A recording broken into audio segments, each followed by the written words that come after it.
मायके की हल्दी रस्म से अच्छी ससुराल की मुंह दिखाई। मुकेश परेशान सोफे पर बैठा है। क्या हुआ जी, आप इतना क्यों परेशान लग रहे हैं? सब ठीक तो है ना? कोई बात है तो कहिए।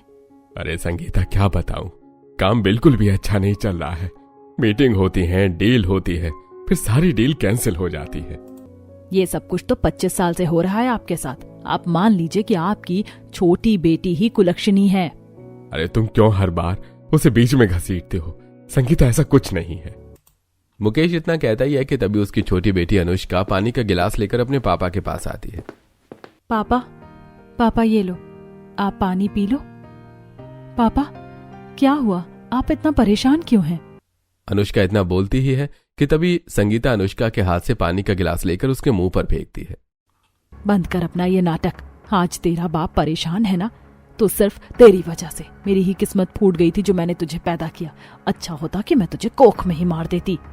तभी मुकेश उठकर गुस्से से चिल्लाते हुए कहता है, संगीता, तुम अपना मुंह बंद करो। तभी पीछे से घर की बड़ी बेटी रूपाली आती है। पापा मम्मी सही तो कह रही हैं। हम लोग पहले कितने अमीर थे, अच्छा खासा बिजनेस था हमारा। जब से मेरी छोटी बहन ने जन्म लिया है तब से सब कुछ खराब हो गया है। दीदी, माँ, मुझे नहीं पता मेरा पैदा होने के बाद आप लोगों के साथ क्या हुआ, पर अगर मैं आप लोगों की दुखों की वजह है तो मुझे माफ कर दीजिए।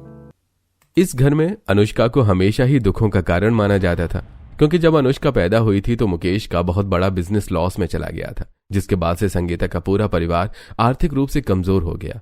अब अगले दिन सुबह अनुष्का घर के बाहर झाड़ू लगा रही होती है, तभी संगीता बाहर आती है और उसके पैरों में धूल के कुछ कण लग जाते हैं। और इतनी सी बात पर संगीता अनुष्का के हाथ से झाड़ू लेके उसके हाथ पर तेजी से मारने लगती है। अरे ओ कुलक्षणी, तुझे ठीक तरीके से घर के काम भी नहीं होते हैं क्या? ऐसे लगाते हैं झाड़ू? माँ मुझे छोड़ दीजिए, इस झाड़ू से बहुत तेज चोट लग रही है। आस पड़ोस के लोग ये सब देखकर, अरे संगीता, तुम्हारा दिमाग खराब हो गया क्या जो अपनी 25 साल की बेटी को मोहल्ले के बीच में झाड़ू से मार रही हो? सच में, एक तो ये बेचारी इतना काम करती है इस घर का, और तू है कि दिन रात इसे पीटती रहती है। ये मेरी कोई बेटी नहीं है, ये तो कुलक्षणी है। कुलक्षणी, मैं तो चाहती ही नहीं थी कि ये लड़की पैदा हो, वो तो इसके बाप के कारण मुझे इसे जन्म देना पड़ा। जरूरी थोड़ी है संगीता कि तुम्हारी ये सोच सही हो, तुम गलत भी तो हो सकती हो ना। अनुष्का के हाथों पर गर्दन पर लाल जख्म के निशान होते हैं। तुम लोगों को इसके प्रति ज्यादा दया दिखाने की जरूरत नहीं है, और तू चली जा यहाँ से, वरना इसी झाड़ू से एक झाड़ू और मारूंगी। अब चुपचाप अनुष्का वहां से चली जाती है। इसी तरह एक दिन अनुष्का की तबीयत बहुत ज्यादा खराब होती है और वो अपनी माँ से कहती है, मम्मी मेरी तबीयत कुछ ठीक नहीं लग रही है, चलकर दवा दिला दो ना। क्या कहा? तेरी तबीयत खराब है? अरे भगवान करे इसी बीमारी से तुम मर जाए और मैं फिर से अमीर हो जाऊं, हमारे घर की लक्ष्मी लौट आए। वहीं सामने से आती है उसकी बड़ी बहन। और क्या, भगवान करे इस बुखार से तुम्हारी मौत हो जाए। रूपाली दीदी, मैं आपकी छोटी बहन हूँ, कम से कम आप तो मत बोलिए मुझे ऐसा। तभी वहां पर अनुष्का का पिता आता है। तुम लोगों का दिमाग खराब है, वो बुखार से तप रही है और तुम दोनों उसे ताने मार रही हो। अब मुकेश डॉक्टर से दवा दिलाकर अनुष्का को घर ले आता है। अगले दिन अनुष्का बीमार होने के कारण सुबह 9 बजे तक सो रही होती है। तभी कमरे में संगीता आती है और सोई हुई अनुष्का के बालों को खींचने लगती है। माँ मेरे बाल छोड़िए माँ। किससे पूछ कर तू इतनी देर तक सो रही है? अरे तू तो जब से इस घर में पैदा हुई है, माँ लक्ष्मी हमसे वैसे ही नाराज है, और अब तू सो कर उन्हें और नाराज कर रही है। नहीं माँ, ऐसा नहीं है, मेरी तबीयत कुछ ठीक नहीं है माँ, बदन दर्द से टूट रहा है, थोड़ा आराम करने दीजिए ना। अब संगीता अपनी बीमार बेटी की एक नहीं सुनती और बीमार हालत में भी अपनी छोटी बेटी से घर में झाड़ू, बर्तन, कपड़े सब कुछ करवाती है। हे भगवान, आखिर मेरी क्या गलती थी जो आपने मुझे इस घर में कुलक्षणी बनाकर भेजा? इतना ही नहीं, अनुष्का की बड़ी बहन भी उसके साथ बहुत ज्यादती करती थी। वो उसे उसके अच्छे कपड़े, मेकअप, पैसे सब कुछ छीन लेती है। अरे दीदी, आप ये मेरे पैसे क्यों ले रही हो? ये मेरी पर्सनल सेविंग्स है। चुप कर। अगर तू मेरे घर में पैदा नहीं होती तो आज मेरे पापा का लाखों का बिजनेस चल रहा होता। और हाँ, तू पैसे लेकर क्या करेगी? ये पैसे मुझे दे, मुझे दोस्तों के साथ पार्टी करनी है। इसी तरह कुछ हफ्ते गुजरते हैं और अब मुकेश अपनी छोटी बेटी के ऊपर होता अत्याचार देखकर उसकी शादी करने का निर्णय लेता है और उसे रिश्तेदारों द्वारा एक अच्छा रिश्ता मिल जाता है। ये सारी बातें मुकेश सबके साथ करता है। चलिए, शुक्र है मुकेश जी, आपने पहली बार जिंदगी में कुछ अच्छा काम किया। अब जल्द से जल्द इसकी शादी हो और ये कुलक्षणी मेरे घर से निकले। सच में अच्छा होगा पापा ये जल्द से जल्द इस घर से चली जाए। हे भगवान, मैंने तो सुना था कि एक माँ अपनी बेटी को अपने घर से विदा करते समय बहुत रोती है, लेकिन एक मेरी माँ है जो मुझे इस घर से निकालने पर तुली है। अब संगीता और रूपाली वहां से चली जाती हैं। तभी अनुष्का अपने पापा से कहती है, पापा पापा आखिर क्यों आप मेरी शादी करवा रहे हैं? आप जानते हैं ना मैं कितनी कुलक्षणी हूँ। मेरे पैदा होते ही आप लोग आर्थिक रूप से कमजोर हो गए। माँ मुझे 25 साल से इस बात का ताना मार रही है। मैं नहीं चाहती कि शादी के बाद मेरे ससुराल वाले भी मुझे इस बात का ताना मारे। आप मुझे अनाथ आश्रम भेज दीजिए, पर मेरी शादी मत करवाइए, क्योंकि मैं अब और किसी की जिंदगी में उसकी बदनसीबी का कारण नहीं बनना चाहती। चुप कर बेटी, अब अपने मुंह से एक शब्द न कहना। मेरी बात ध्यान से सुन। ये सब तेरी माँ का अंधविश्वास है। मेरे साथ जो भी दुर्घटना हुई अतीत में, उसके पीछे की वजह मैं खुद हूं। मेरी गलतियों की वजह से मेरा बिजनेस डूब गया, पर एक बदकिस्मती ये हुई कि उस परिस्थिति में तूने जन्म ले लिया। तब से तेरी माँ को लगता है कि ये सारी अनहोनी तेरी वजह से हुई है, लेकिन मैं जानता हूं ये सब कुछ मेरी गलतियों की वजह से हुआ है। और अब तू जिस घर में जा रही है वो लोग बहुत अच्छे हैं, तुझे प्यार से रखेंगे। पापा ये सब कुछ मुझे दिलासा देने के लिए बोल रहे हैं। ठीक है पापा, मैं आराम करने जा रही हूँ। अब इसी तरह 2 दिन बाद अनुष्का को लड़के वाले देखने आते हैं। लड़के वाले अनुष्का के लिए महंगे गिफ्ट्स, डिजाइनर ड्रेस और शगुन में कुछ कैश लेकर आते हैं। अरे आप लोग आइए ना, आइए बैठिए, मैं आप लोगों का ही इंतजार कर रहा था। हाँ हाँ आइए ना, बैठिए। अब लड़के वाले सोफे पर बैठते हैं। और आपकी बेटी कहाँ है? हाँ अभी बुलाती हूँ। अनुष्का, अनुष्का बाहर आओ। अब अनुष्का फ्रॉक सूट में घबराई हुई लड़के वालों के पास आती है। ओह माय गॉड, भाभी तो बहुत खूबसूरत है। हाँ सच में, बेटी तो आपकी बिल्कुल चांद का टुकड़ा है। मेरे बेटे के साथ तो बहुत खूबसूरत लगेगी। कुछ ज्यादा ही खुश हो रहे हैं ये लोग मेरी पनौती बेटी को देखकर, लेकिन इन्हें पता नहीं कि जब ये मेरी पनौती बेटी इनके घर जाएगी तो इनका सब कुछ तहस नहस कर देगी। बिल्कुल सही कहा आपने, आपका बेटा भी काफी समझदार और शांत किस्म का लगता है। मुझे तो ये रिश्ता पसंद है। हाँ, हम लोगों को भी ये रिश्ता बहुत पसंद है। ये लो बहू, हमारी तरफ से ये डिजाइनर ड्रेस, ये कैश और ये नेकलेस। हाँ भाभी, ये सब कुछ आपके लिए है। आप इन्हें पहनकर जरूर ट्राई कीजिएगा। हे भगवान, ये लोग अभी तो मुझसे खुश हैं, लेकिन जब मैं इनके घर जाऊंगी और इन्हें भी आर्थिक स्थिति से जुड़ी परेशानियां आएंगी तो ये लोग मुझे भी कुलक्षणी का ताना देंगे। बहू कहाँ खो गई तुम? ये सब पसंद नहीं आया क्या? नहीं नहीं माँ जी, ये सब कुछ बहुत अच्छा है। अब लड़के वाले रिश्ता फिक्स करके वहां से चले जाते हैं। तभी अनुष्का की बड़ी बहन उसके हाथ से उसका डिजाइनर ड्रेस छीनती हुई, इधर ला ये एक्सपेंसिव ड्रेस। ये एक्सपेंसिव ड्रेस मिली तो तुझे है, पर पहनूंगी मैं, क्योंकि तुझे सुंदर दिखने का कोई हक नहीं है। इतने में संगीता अपनी बेटी के हाथ से ज्वेलरी का डिब्बा खींचती हुई, अरे महंगे महंगे हार तू मुझे दे। ये हार भी मिले तुझे हैं, पर पहनूंगी मैं। और सुन, ये कैश के लिफाफे भी मुझे दे। तू पैसे लेकर क्या करेगी? मम्मी मुझसे सब ले लो, मुझे कुछ नहीं चाहिए, पर कम से कम सलीके से तो बात करो। आपके मुंह से बस 2 बोल प्यार के सुनना चाहती हूँ और कुछ नहीं। अफसोस बेटी, तू उस लायक नहीं है। इतना कहकर संगीता और रूपाली वहां से चले जाते हैं। इसी तरह कुछ दिन गुजरते हैं और अब अनुष्का की शादी की तैयारी शुरू हो जाती है। घर में रिश्तेदारों का आगमन होता है और सबसे पहले अनुष्का की मेहंदी की रस्म होती है, जहां उसने सुंदर ग्रीन कलर का ड्रेस पहना हुआ होता है और उसके हाथों में 2 लड़कियां मेहंदी लगा रही होती हैं। आसपास बैठे मेहमान अनुष्का को निहार रहे होते हैं। कितनी खूबसूरत लग रही है मेहंदी अनुष्का के हाथों में, बस रंग भी चढ़ जाए। बिंदु इतना कहती है कि तभी वहां पर संगीता आती है। अरे हो गया तेरा मेहंदी लगाना, तो उठ जा और जाकर बावर्चियों को चाय बना कर दे, उन्हें चाय पीनी है। हाँ अभी बना कर देती हूँ माँ। अब अनुष्का मेहंदी लगे हाथों से रसोई में जाकर बावर्चियों के लिए चाय बनाती है और घर के बाहर खाना बना रहे बावर्चियों को चाय देती है। तभी बावर्ची कहते हैं, अरे बिटिया चाय तो दे दी, पर ये बड़े बड़े पतीले कौन धोएगा? ये पतीले तो गंदे हैं, खाना कैसे बनेगा? तभी वहां पर संगीता आती है। अरे घबराइए मत, ये सारे बर्तन यही धोएगी। चलो अनुष्का, बावर्चियों के सारे बर्तन धो दो। माँ पर मेरे हाथों में मेहंदी लगी हुई है। हाँ तो इन्हें अब धो लो, लग गई जितनी लगनी थी मेहंदी। अब अनुष्का मायूस होकर अपनी मेहंदी वहीं धोने लगती है और घर के बाहर ही बड़े बड़े पतीले को धोने बैठ जाती है। इसके बाद अनुष्का दोबारा मेहंदी की रस्म में आकर बैठती है, मेहंदी वाली अनुष्का के हाथों की मेहंदी धुली हुई देखकर। अनुष्का दीदी, आपने सारी मेहंदी धो दी। हमने इतनी मेहनत से आपके हाथों में मेहंदी लगाई थी। तभी पड़ोस की औरतें ये सब सुनकर, अरे संगीता, तू तो मेहंदी के रस्म वाले दिन भी अपनी बेटी से भर भर कर काम करवा रही, और देखो बेचारी ने काम के चक्कर में अपनी मेहंदी भी धो दी। सच में ये तो बहुत गलत बात है संगीता। अरे अपनी बड़ी बेटी को भी बोल, कुछ करेगी बेशर्मों की तरह नाच रही है। अरे चुप करो। और ये काम नहीं करेगी तो और कौन करेगा? मेरे घर के सारे काम यही करती है और मैं इसी से करवाऊंगी। और तुम लोग भी ना बस मेहंदी की रस्म देखो, प्रवचन मत दो।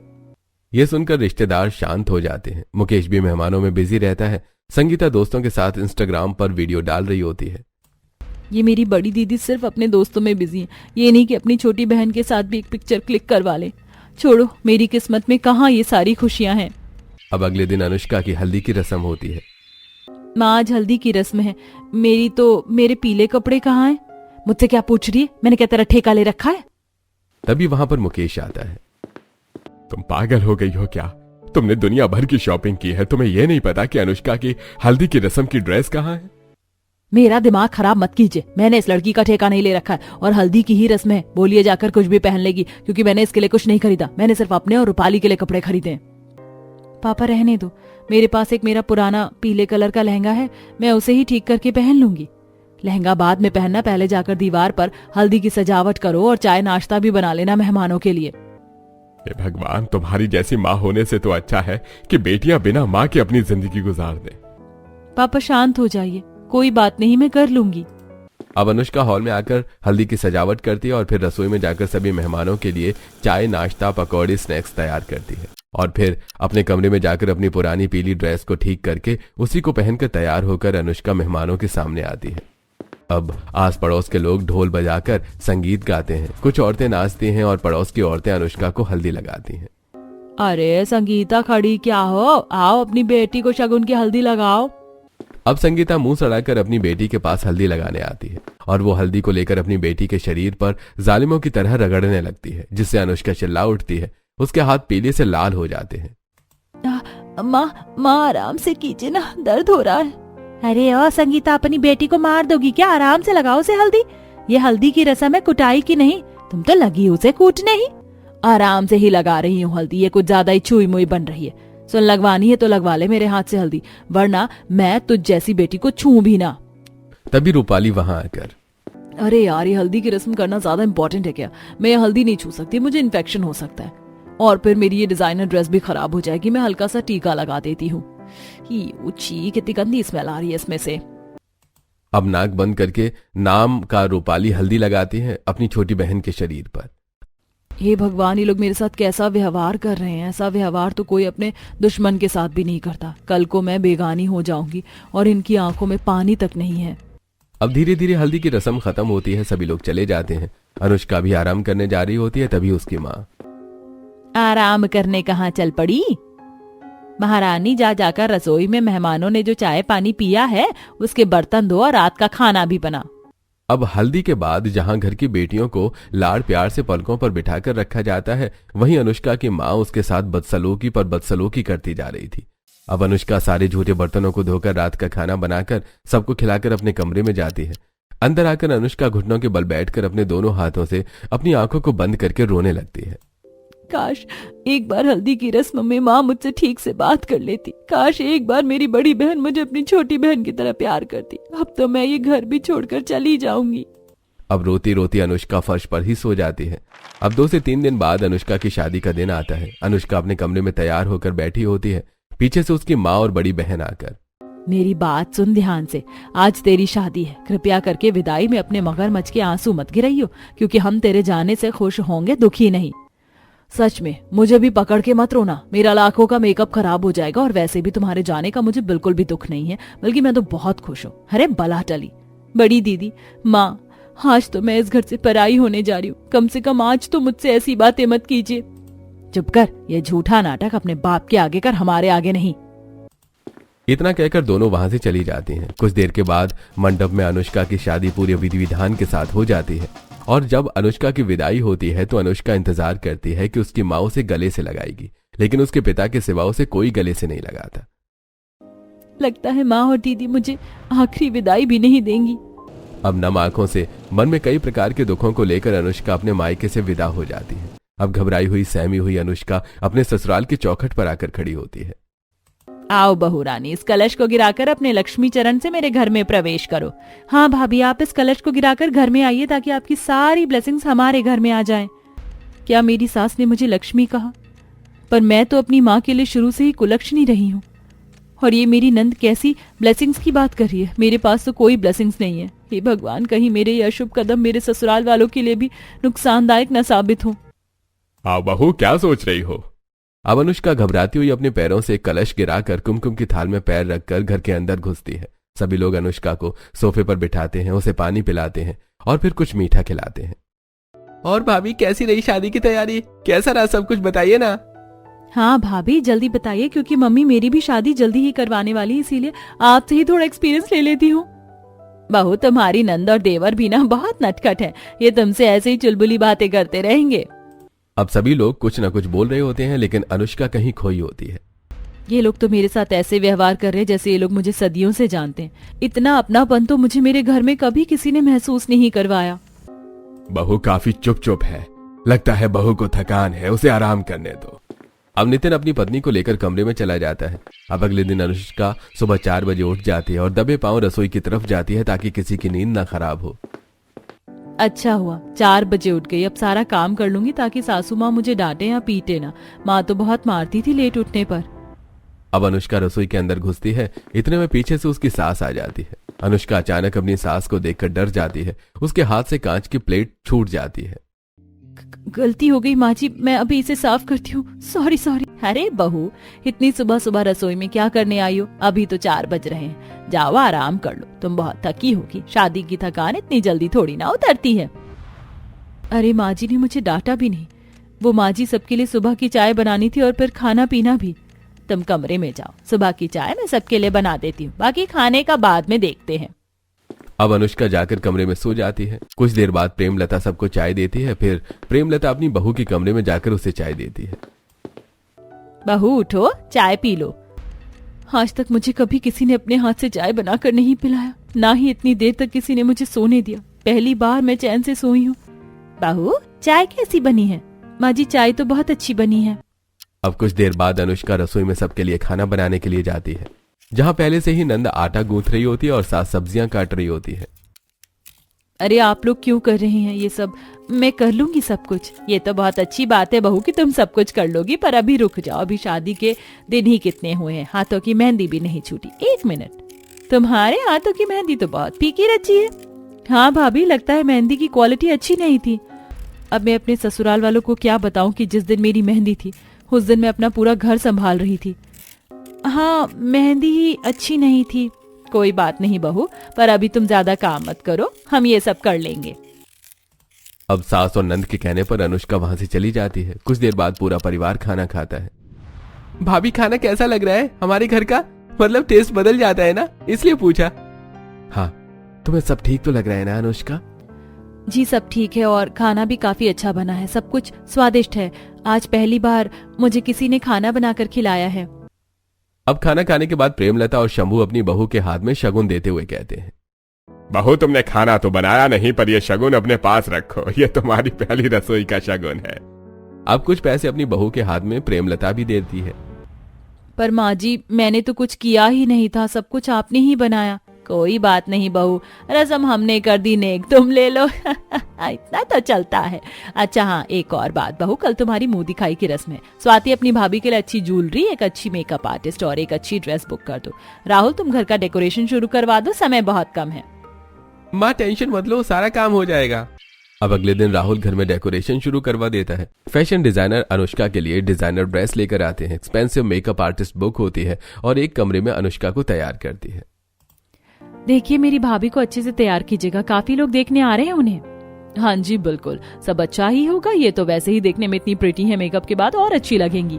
मेरी ननद कितनी प्यारी है, कितने प्यार से मेरा मेकअप करवा रही है, कितने प्यार से मेरे लिए ड्रेस मंगवाया है और ये ज्वेलरी भी। और एक मेरी बड़ी बहन थी जो मेरे हाथ से मेरे शगुन का सामान तक छीन लेती थी। अब तैयार होकर अनुष्का सबके सामने आती है, जहां उसकी सास और उसकी नंद अपनी बहू को एक प्यारे से सेज पर बिठाती है। अरे प्रेमलता, बहू तो बिल्कुल छाट कर लाई हो, खूबसूरत। हाँ, बहू तो बहुत प्यारी है, ऐसी बहू तो मोहल्ले में किसी की नहीं है। रुको रुको, तुम लोग कुछ ज्यादा ही तारीफ करियो, कहीं रात को मेरी बहू बीमार ना पड़ जाए, मैं उसे काला टीका लगा देती हूँ। अब प्रेमलता फटाफट अपनी बहू को काला टीका लगा देती है। अरे मेरी सास को मेरी कितनी चिंता हो रही है। अब प्रेमलता बड़े ही प्यार से अपनी बहू को मीठा खिलाती है। बहू, मिठाई अच्छी तो लग रही है ना? हाँ माँ जी, अच्छी है। अब आस पड़ोस के लोग तरह तरह के तोहफे अनुष्का को देते हैं। अरे बहुत अच्छा मोमेंट है, चलिए भाभी साथ में सेल्फी लेते हैं। अब अनुष्का अपनी भाभी के साथ सेल्फी लेती है। भाभी आप सच में अपनी मुंह दिखाई पर एकदम राजकुमारी लग रही हैं। मेरी नंद मेरे साथ फोटो खिंचवा रही है और एक मेरी बड़ी बहन थी जो अपनी दुनिया में मस्त रहती थी। शुक्रिया नंद जी, ये सब आपका ही कमाल है। आपने ही तो मुझे एक अच्छे मेकअप आर्टिस्ट से तैयार करवाया। अब कुछ देर बाद मुंह दिखाई की रस्म समाप्त हो जाती है। सभी लोग वहां से चले जाते हैं। अनुष्का भी अपने कमरे में आती है। मेरे ससुराल वालों ने कितने अच्छे तरीके से मेरी मुंह दिखाई की रस्म की। काश ऐसे ही मेरे मायके वाले मेरी हल्दी की रस्म करते, लेकिन नहीं, उन लोगों को तो बस मुझे तड़पाना पसंद था। पर अब मैं यहाँ बहुत खुश हूँ। यहाँ सब अपने हैं और मुझे बहुत प्यार करते हैं। अब शादी के 2 से 3 दिन बाद ही अनुष्का के ससुर का लाखों का बिजनेस डील पास हो जाता है। बहू, तुम तो हमारे लिए साक्षात लक्ष्मी बनकर आई हो। तुम्हें पता है कितने सालों से जो बिजनेस डील हमारी लटकी हुई थी वो तुम्हारे आते ही पास हो गई। सच में Anushka, you are so lucky for my family. ये तो बहुत बड़ी खुशखबरी है और मुझे तो पता था कि मेरी बहू साक्षात लक्ष्मी है। सुनिए ना, बहू के माता पिता को भी बुला लेते हैं, उन्हें सरप्राइज देंगे। वो लोग तो मुझे कुलक्षणी समझते हैं। अब शंभू संगीता को फोन करता है। संगीता जी, अभी के अभी हमारे घर आ जाइए, कुछ जरूरी बात करनी है। इतना कहकर शंभू फोन काट देता है। देख लो मुकेश जी, आपकी बेटी के ससुराल से फोन आ गया। लगता है इस कुलक्षणी ने अपने अशुभ पैर से उनकी भी जिंदगी तहस नहस कर दी। मैं तो बोल दूंगी, मैं नहीं जानती इस लड़की को। अरे पहले चलकर देख लो कि क्या बात है।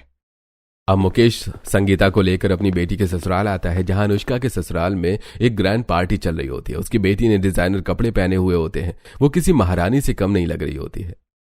अरे समधी जी, आप तो कह रहे थे कुछ बात करनी है, पर यहाँ तो पार्टी चल रही है।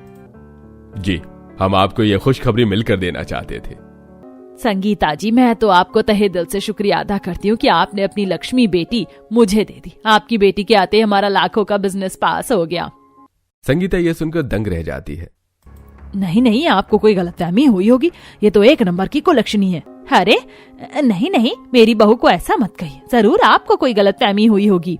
जी, आप सही कह रहे हैं। मेरी पत्नी को ये गलतफहमी 25 साल से है, पर भगवान का शुक्र है कि आज आपने उस गलतफहमी को दूर कर दिया। अब अनुष्का सहमी सहमी सी खड़ी होती है, लेकिन अपनी माँ से बात नहीं करती। धीरे धीरे पार्टी खत्म हो जाती है। रिश्तेदार जाने लगते हैं। संगीता बस टुकुर टुकुर अपनी बेटी को देखती रहती है। आज उसे अंदर ही अंदर बहुत पछतावा हो रहा होता है कि उसने अपनी छोटी बेटी के साथ बहुत गलत किया। चलिए जी, मैं तो बहुत खुश हूँ कि मेरी लक्ष्मी बेटी आपके घर में सुख समृद्धि लेकर आई। अब हम भी चलते हैं। बेटी, अपना ध्यान रखना। अब अनुष्का घबराती हुई अपनी माँ के पैर छूती है। उसकी आंखों में आंसू होते हैं। उसे लगता है कि शायद इस बार भी उसकी माँ उसे गले से नहीं लगाएगी, लेकिन इस बार संगीता अपनी बेटी को बाहों में भर लेती है और उसके कान में धीरे से कहती है, बेटी मुझे माफ कर दे। मैं तुझे 25 साल में कभी वो प्यार नहीं दे पाई जो तुझे तेरी सास ने दिया, और ना ही इन 25 साल में मैं तुझे कभी समझ पाई। मुझसे गलती हो गई बेटी, मुझे माफ कर दे। आज मुझे दुख है कि मैंने अपनी साक्षात लक्ष्मी बेटी विदा कर दी। अनुष्का की आंखों से पानी गिरता ही चला जाता है।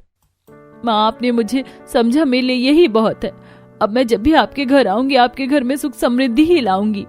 ये सुनकर मुकेश का कलेजा फट जाता है और इस दिन के बाद से संगीता अपनी छोटी बेटी को भी अपनी बेटी की तरह प्यार करने लगती है। इसके बाद से अनुष्का ससुराल और मायके दोनों का ही प्यार पाने लगती है।